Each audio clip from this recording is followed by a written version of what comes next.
Welcome to Future Hidden Movie Gems. Okay, you're gonna have to correct me because I'm gonna butcher this quote, but he says like something like, "You can leave here with the money or with your hand."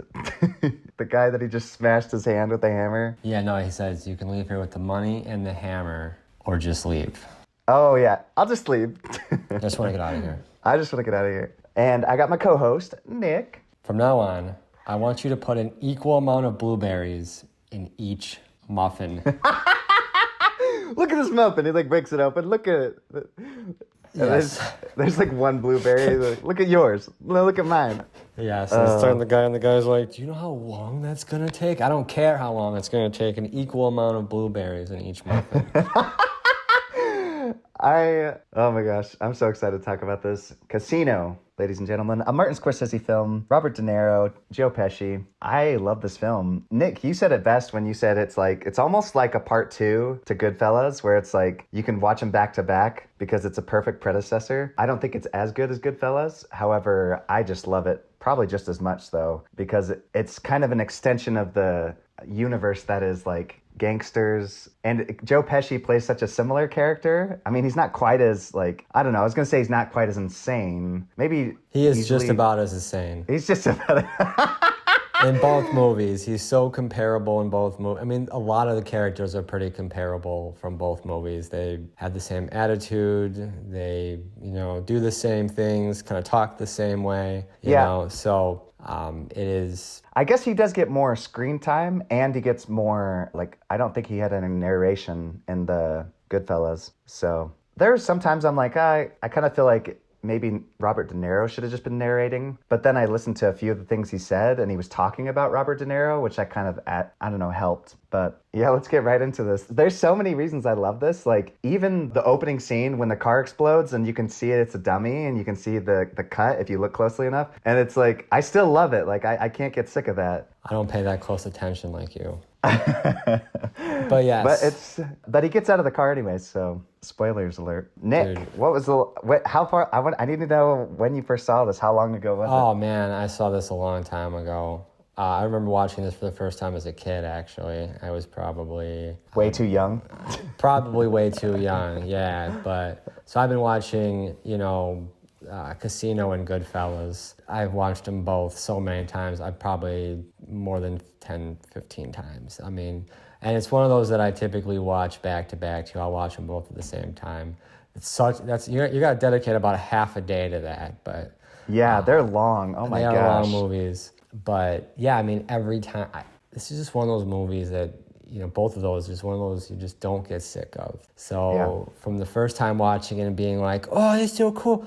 That's probably where my whole little, I want to be a mobster mentality came from. It's still kind of burrowed into my head. I'm like, yes, it is. And into your personality. There's so many times I'm like, oh my gosh, Nick has embodied so much of this like confidence and I was wearing the suits, I was like, I need that. Even at prom, super baggy clothes. I had the mob suit at prom. I was like, I'm like, give me a mob suit. You know what I mean? The pinstripe, the white tie, the whole thing, man.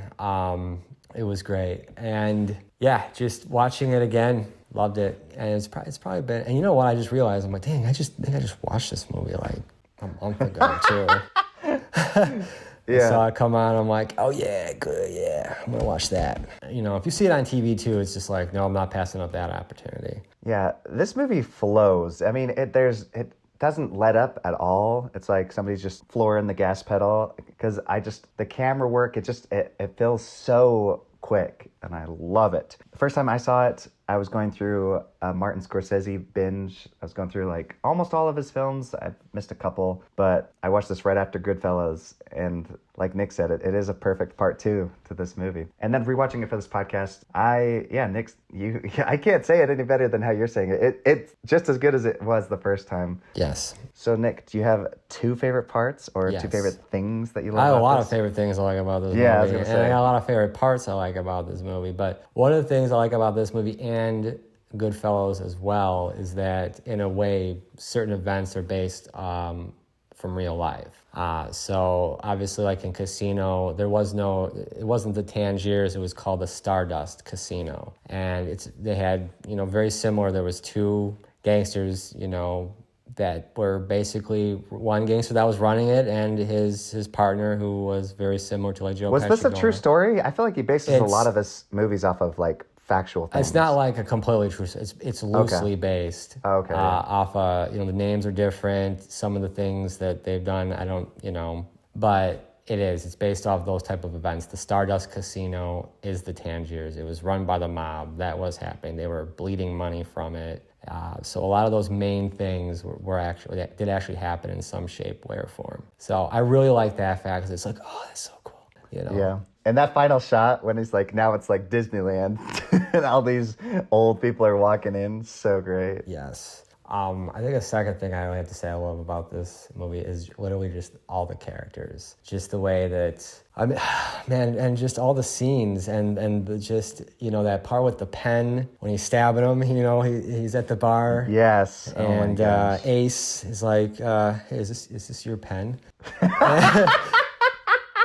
The guy's like, yeah, that's my pen, yeah, and he's like, well, it's a nice pen. The guy's being like a complete jerk, and he just looks at Joe Pesci, and Joe Pesci just grabs the pen and starts stabbing him in the throat, beating the crap out of him. And I'm like, oh my goodness. And then obviously, the ending too. That is such a brutal part, because first off, it's like during out the movie, I'm like, I'm always kind of on Joe Pesci's side, man, because he's just such a gangster, such a bad egg.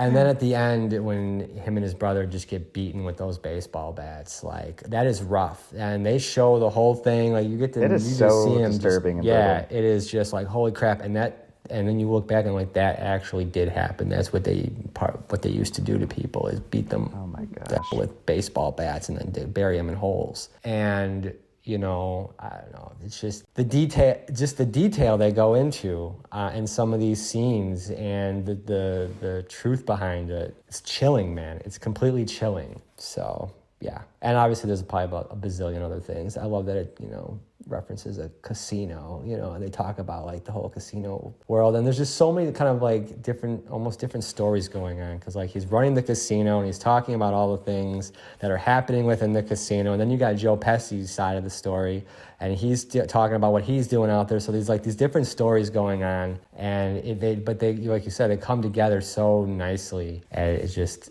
makes for a near perfect, if not perfect, movie, in my opinion. Yeah, and I love how he does like all these little stories within a big story. Mm-hmm. Like there's so many great moments. Like the scene where Joe Pesci's got all his different, I don't know what you call them, thugs, and one of them is in not wearing his shoes, and he's like, I need you to put your shoes back on. And he just gives us so much attitude, and I love that he will not stand for it. Like I love that he has such a high standard for everything. Yeah. And he fires that one kid that I was just looking at, especially this time around, I was looking at all the mistakes he made throughout the film that kind of brought down his whole operation. And his wife being the biggest one. Yeah. She is literally, oh yeah. She was the biggest problem of them all. He was so infatuated. I don't know what it is about crazy girls. I mean, oh geez. She was attractive, It's just all these different things, that he really liked about her, and I don't know, whatever. He screwed that up. But there were so many red flags when she says, I don't love you. Yeah. Like, big red flag going up. But he knew that he could buy her, and that's how he got her. He's like, basically, he even said to her, I'm going to take care of you for life, and all that. You're taken care of for life. So, like, he knew that, even knowing that she didn't love him, that he thought he could change her and this and that, which he couldn't, because she couldn't get off her pimp boyfriend. That was part of the problem. She couldn't get off the drugs. He was the worst, and yet I loved him so much. He was such a sleazebag. He was a sleazebag. Total sleazebag. Total. Can you feel me? Can you feel me in your heart? So the crap he would say, it's like, dude, what? She's buying this BS? I know. He's got another girl in the room with him, and he's like snorting cocaine. It's the funniest. Yeah. As he's talking, do you feel me? Do you love me? And he's like, it's like he's almost like hypnotizing her. He's like so evil, and he just gets her to do the worst things. Like she's like doing cocaine in front of her daughter, and she's like, "Don't do this. It's very bad." Yeah, it's so bad. Oh my goodness. And I love I actually was waiting for the scene, and I forgot this was in Ocean's 11, but the guy's like running out of the bank. I mean, running out of the casinos with money and getting shot, and that's actually in Ocean's 11. But this one has the scene where the guys are like communicating to each other. Yeah. And that's the scene I was thinking about. And how he figures it out and stuff, you know, it's like... Oh, yes. And then they just like cattle prod the one guy, just, oh, he's having a heart attack. Like, you know, like, dude, just total mob style, man. And that's, you know, dude, that's a lot of what happened. I mean, that Stardust Casino was notorious for stories like that. That they would F you up. You didn't, and that was not just, you know, the Stardust. That was all of old Vegas. You know, probably still even in New Vegas. You try to cheat the casino, they're gonna mess you up. You know, probably not as brutal as they did back then, like smashing your hand with a hammer or gonna cut it off. But I mean, yeah. Yeah, I mean, and oh my gosh, the violence, he knows how to make violence so like visually stimulating and beautiful. Like, I know that sounds so weird. It does sound weird. But if you think about it, like the scene when the guy, like, he's holding, and it's somewhat comedic too, like when he's got his sandwich and the cops can't see it. Yeah. So they shoot him. And then they go up to him, he's got a hero sandwich here.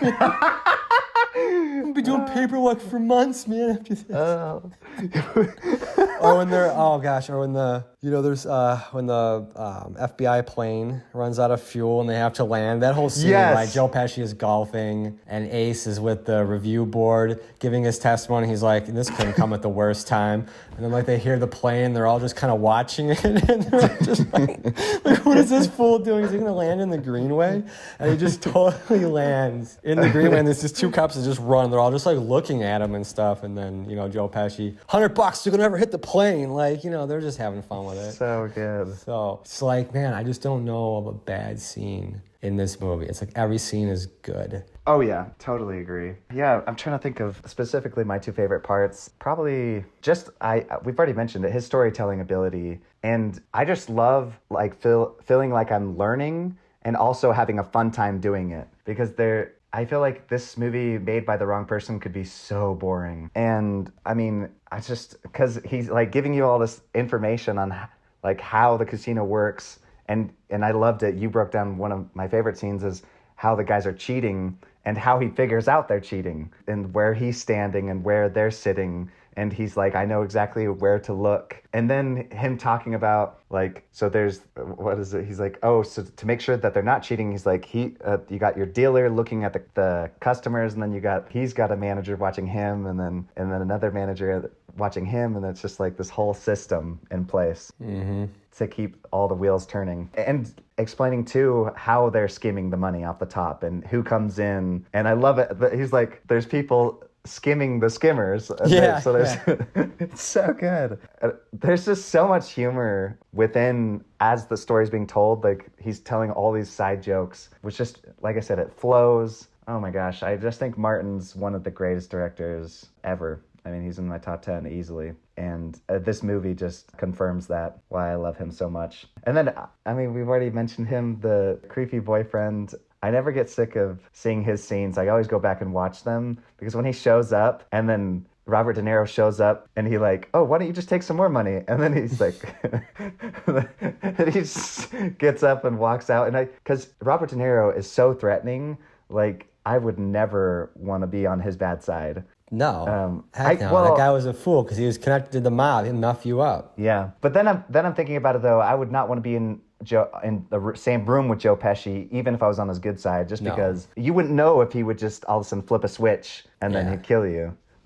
Yep, and that's how it is in Goodfellas too. And that's what makes him such a good. You couldn't even make a joke if it involved him in it, because I mean he might take it the wrong way. Right. And then you're screwed. It's over. Mm-hmm. I love the bosses too. You know, they're always great. I always love the scenes when you have like the top bosses, and I love that scene where like they're talking about like, so what, you're telling me the place we're out they're supposed to be robbing is getting robbed? Yes.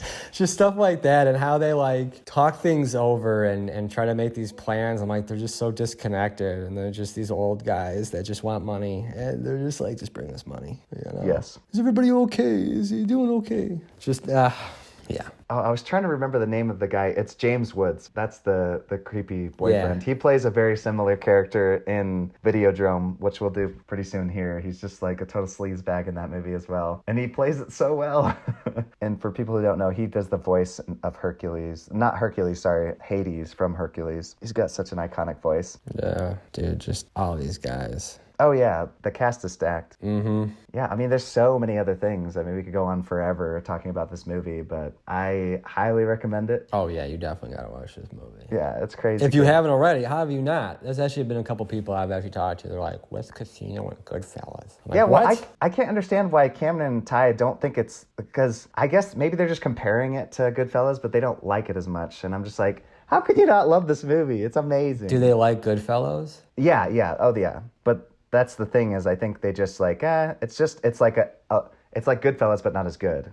And I don't know. I just feel like I don't know. I mean, I would agree that it's not as good, but I don't think not as good as I would say that Goodfellas does go a little ahead, but by like maybe an inch. Like I said, this is, in my opinion, it's just an extension of that. It's almost like, oh, I didn't get enough Goodfellas because I loved it so much. I want more of that. And watching this gives me that. It's like, there's more. Yeah. Because I can't get sick of Martin Scorsese films. Like, this is, I feel like almost falls along the lines of Wolf of Wall Street too. It's just, you get to see the life of these scumbags and then, their ultimate demise and downfall. Yeah. No, these two movies are, that and, Casino and Goodfellas are definitely in my top 5 for sure. All-time favorite movies. I mean, I don't know. I'm probably going to watch Goodfellas later. I don't know. Probably, man. I'm digging it now, Yeah. But I'm totally on that Casino mode. I don't know. I guess if you probably would ask me a different day, I may say I like Casino more than Goodfellas. Who knows? Yeah. Oh, yeah. Like, it's so close. Yeah. I'm back and forth, too. Because there's times I'm like, oh, my gosh, I love it so freaking much. Yeah. Well, and just sometimes when people say they don't love it, I'm like, that just makes me love it even more. Like, how could you not love this masterpiece? I think it's so good. Well, they just don't get it, man. And I feel like I'm not doing this movie justice. I want to say so much more about it, but I'm kind of drawing a blank. So you got something else to say, Nick? It's amazing. It is. It's amazing. We don't even have to tell you. Just take our word for it. It's good. Yeah. So good. And if you have seen Goodfellas and haven't seen this, then you need to watch this. Like, I think. You need to watch them both if you haven't watched either. Yeah, good point. I would actually be hard finding someone that's only watched one or the other. Most people that I've talked to either have watched neither or have watched both. What of Martin Scorsese films, what would you say is your favorite? Is it... What other Martin Scorsese films are there? So, Wolf of Wall Street. Oh. He did Taxi Driver. I don't know if you're a fan of that one. Raging Bull. He did Shutter Island. Shutter Island's really good too. But I'm pretty sure you would put this one at the top. I was just wondering if Wolf of Wall Street you liked better. Wolf of Wall Street is also an amazing movie, but I would say out of the... it's probably third. I like the mobster movies better. I can't get over it. Oh, okay. That they automatically get an inch up. I mean, not that I don't love like the whole Wall Street thing, and that's like really dope too, and how that all went down and that lifestyle. That was awesome. Wolf of Wall Street is an excellent grade A+ movie. There's no doubt about it. Yeah. But I'm always gonna pick a mobster movie over, Okay, so now pretty much anything else. I don't know. Now the question is, do you like Die Hard better than Goodfellas? I mean, now you're almost comparing like apples to oranges here. Okay, yeah, that's true. Die Hard is in its own class. Okay. That's true. Well, who do you think would win, John McTiernan that's the director, John McClane, or what's his character's, Robert De Niro's character in this movie? Ace, or Joe Pesci? Again, different things, man, like action, blowing up buildings and stuff, dodging bad guys. Did you ever see the clay animation death matches? What? There's this TV series back in the day. There was these clay animation characters. I'm just imagining if they put Joe Pesci and Bruce Willis in a ring and just killed each other. It's a cartoon thing. It's where they have celebrities fight each other. You've never seen it? It's called Celebrity Deathmatch. I don't know. Anyways. If I did, I don't remember it. I'm sure you showed it to me at one point in time, but you showed me a lot of stuff. That's true. Yeah. You look at my movies, man. So many good movies. Oh my gosh. For all the fans out there, Jordan makes his own movies. And if you haven't seen any, you should check them out on YouTube or wherever the heck you're putting your movies, because Jordan's into some crazy stuff, man. Yeah, we did one gangster flick. It was more of like a Sugar and Drugs was like a drug deal gone wrong. So he does shorts, everybody. He does short movies. They're amazing. He's been doing it since high school. Actually, I'm not gonna lie. I think his masterpiece was the one he did in high school. Come on, Jordan, you can't lie. The Mormon capturing. That was your masterpiece, dude. I've seen a lot of your other stuff, and they're all good. I don't think there's a video or movie you've done that I did. Our Saw parody. Yeah, that was the best. And I think mainly because, like, you put a lot of time into that one. That one had an incredible amount of time, if I remember correctly. Did. I was going to mention, too, we had an awesome guest.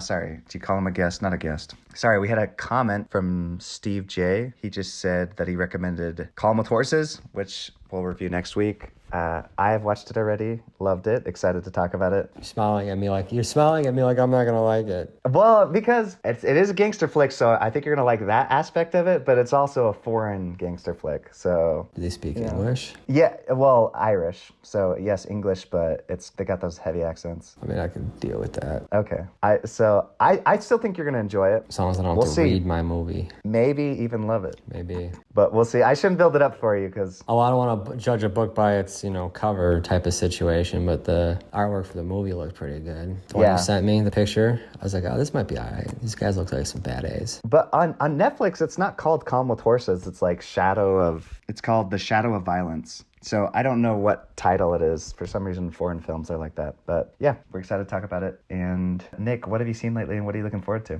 So when I was coming back from Vegas, Snap. I lived. I was a little afraid there for a second. I didn't think I was going to make it back alive. And so on the plane, I watched Moonfall. That was something. Oh, no. That was something. I'm not sure. I'm not sure what to make about that movie. But you know what? I was on a plane. I was having a good time. Whatever. It was just long enough for my flight. So it's like once the movie got done, we were on our way. So I like that aspect of it. And it was entertaining enough. And it just so happened to be that the person sitting next to me was also watching Moonfall. And we were talking about it after we got done. I was probably like 20 seconds behind him, so I would maybe a minute behind him, so I would sometimes look over at his screen just to see what's going on. So I watched that, and then I watched the new TV show, Lincoln Lawyer. Is it the same? You know the movie, obviously. No, I haven't seen it, but I know of it. You haven't seen the movie Lincoln Lawyer? With Matthew McConaughey, you haven't seen that? Okay, well, you have to watch it. Okay. I love Lincoln Lawyer. And then they did a TV show on it. And I don't know, TV show was okay. I don't know, a lot of people are raving about it. I thought it was fine. I prefer the movie, the movie premise. But I finished Ozark. Did we talk about that last time? Oh, no, I don't think we talked about that. Because you've been gone a while. Yeah, I finished Ozark. Thoughts? And, oh, man. It was good, man. It was good. A lot of people didn't love that last episode. I know they didn't. And actually, there was a lot of controversy against it. They were like, Wendy should have died. Yeah, she should have. Thank you. Oh, I hate her so much. You know my feelings on that. It doesn't matter. I don't know. I mean, I heard they might be doing a spinoff. They might do a spinoff on it. Obviously, they can't bring the movie back because all the other characters are gone. Everybody's dead except the birds. They made it through. Somehow. Goodness gracious. So you talked about crime scene, the vanishing at the Cecil Hotel. So you told me about that one time, but you didn't tell me all that it had in it. Holy cow, that story's crazy. Yeah. Like you were telling me that the people were like drinking her body and her body was on top of that water tower. Yeah. But then after watching the whole thing, I'm like, holy crap, there's like that whole like people like accusing like random people online and that kid trying to commit suicide. Like, you can tell me about that, or the fact that that hotel was in the same, what's the name of the neighborhood that's like so horrible and there's like tons of crime and lots of homeless people? What do they call that street? I forget. There's a lot of streets in New York that aren't good. No, this is in California. Oh, you're right. This is a lot of streets in California that aren't good. Isn't it in L.A.? Yeah, L.A. Mm-hmm. Yeah, and the fact that they made half the hotel, like, they tried to make it for young kids and stuff. Yeah, and they tried to take half of it, remodel half of it and make it, like, modern and cool, but the other half is, like, this creepy hotel that people keep dying in.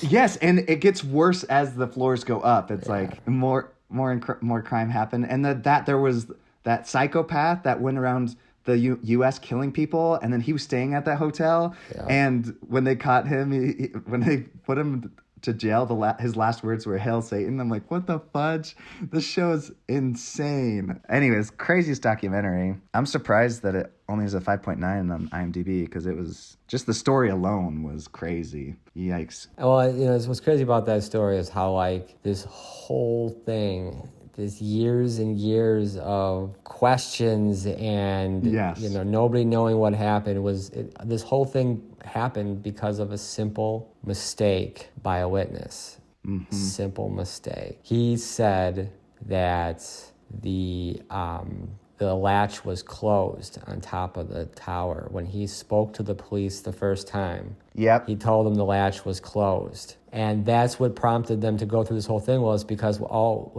then she must have been murdered. Someone threw her in there and closed the latch. She couldn't have done it in the tub. Once she got in the tub, she couldn't have done it. So that whole thing. And then when he comes back and says, oh, no, it was actually open. Years later, when they question him about it again, and she just, for whatever reason, she went for a swim in the water tube. Yeah. Well, she was on her medication. She was, or not taking it, or taking too much. She was going through something. Yeah, and them releasing that footage was also their other mistake. It was that they made two mistakes. It was they should not have released the footage of that elevator to the public because they were that just went.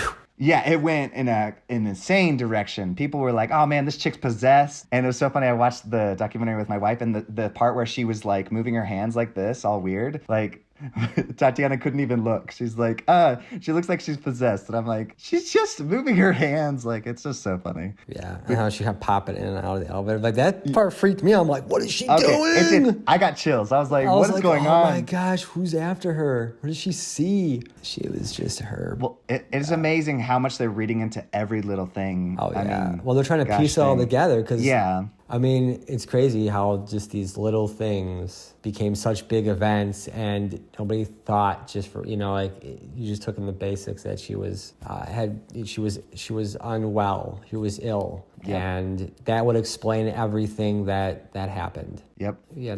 Yeah, because they're like, yeah, it's a murder. I mean, but based on the hotel's history, it's like...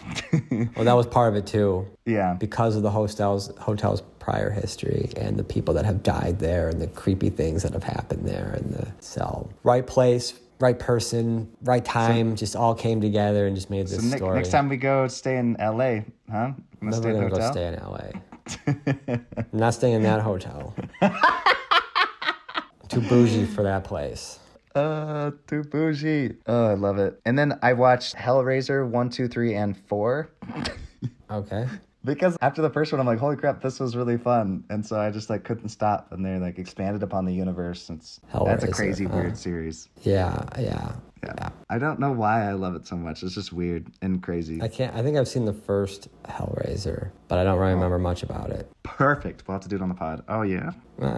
Oh, and then I was going to ask, did you watch The Staircase? They remade it, but with actors and stuff. I was just wondering if you thought that was at all interesting or if you're going to skip it. I thought I saw something on that. Is that what that is? They remade it with other actors. Because I saw it pop up. I saw it and it was weird because it was on, I thought it was just the regular Staircase. It's on HBO Max. What? No, it's on HBO Max, and they redid it with some famous actors. Tony Collette, Colin Firth. Thoughts? I was just wondering if you were planning to see it, because I know you loved the documentary. I didn't know. On Netflix. You know what, I think I saw it. I didn't know that they made a remake of it. I'm probably going to watch that right now after I finish Casino for the third time in a month.